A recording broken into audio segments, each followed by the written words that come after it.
Hello mga kabatang Quiapo, December 26 episode summary. At sa mga gerero ay sinabi ni Jackie kay Miguelito na huwag ka papayag na parehas ang trato sa inyo ni Gustavo at dumating si Dimigiba at Mondo.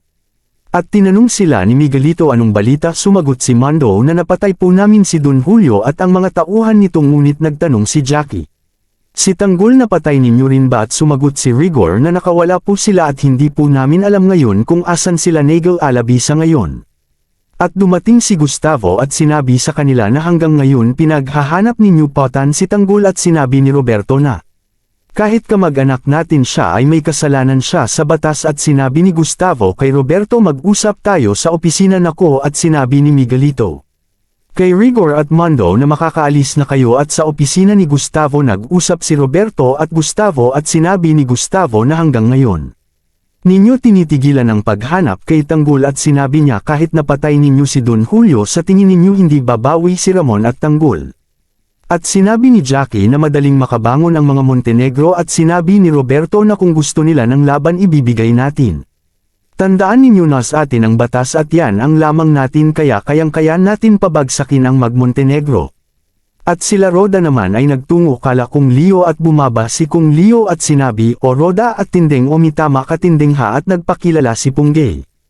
Ako po si Patrolman Garcia, dating security ni Mayor, kaso nag-resign na po ako at sinabi ni Merits kong malaki ang tinulong sa amin ni Garcia.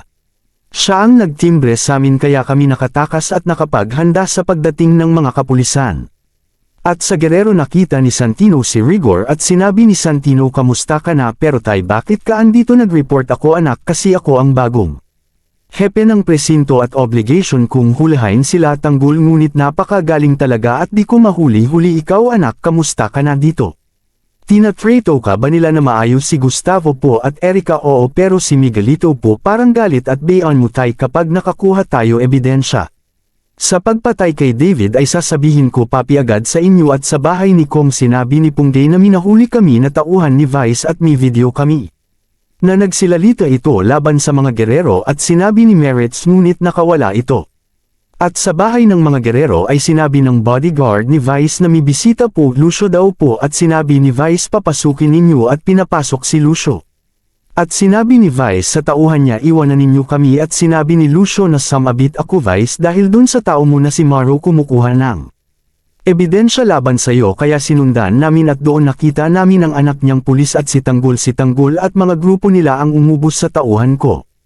At sinabi ni Roberto at iniwan kang buhay Lucio, hindi ka nagtataka kaut binuhay ka nila? Sumagot si Lucio pinilit nila ako magsalita sa lahat. Nang nalalaman ko sa harap ng camera pasensya na Vice at ginawa mo naman ang mga sinabi nila at hinampas ni Roberto ng lagayan. Nang maiinit na tubig at tumaob si Lucio at binuhusan siya ng mainit na tubig sa mukha at sabay sakay sa kanya ni Roberto hanggang sa mamatay si Lucio. At sa bahay ni Mang Donato dumating sila Tanggol at narinig ni Rocky Boy at dali-dali niligpit ni Rocky Boy ang bangkay ni Donato at binuksan ni Rocky Boy. At tinanong siya ni Tanggol asan si Mang Donato at sumagot si Rocky Boy hinahanap ko nga din at sinabi ni Rocky Boy nakita ko kasi si Mang Donato. Nakita ko na may kausap na pulis at sinabi ni Enteng na mahirap na magtiwala ngayon Tanggol at sinabi ni Rocky Boy may pwesto amo dun walang makakakita sa inyo dun kahit mga pulis at sinabi ni Ramon kunin lahat ang mga baril at pasabog at kinuha nila lahat at paalis na sila Tanggol. Hinabol sila ni Rocky Boy at sinabi na natatakot ako pid bako sumama sa inyo meron akong sasakyan dyan baka gusto ninyo sumabay. At naglakad sila Tanggol bitbit ang mga armas at mga pasabog na kinuha nila kay Mang Donato at sumakay sila sa sasakyan ni Rocky Boy.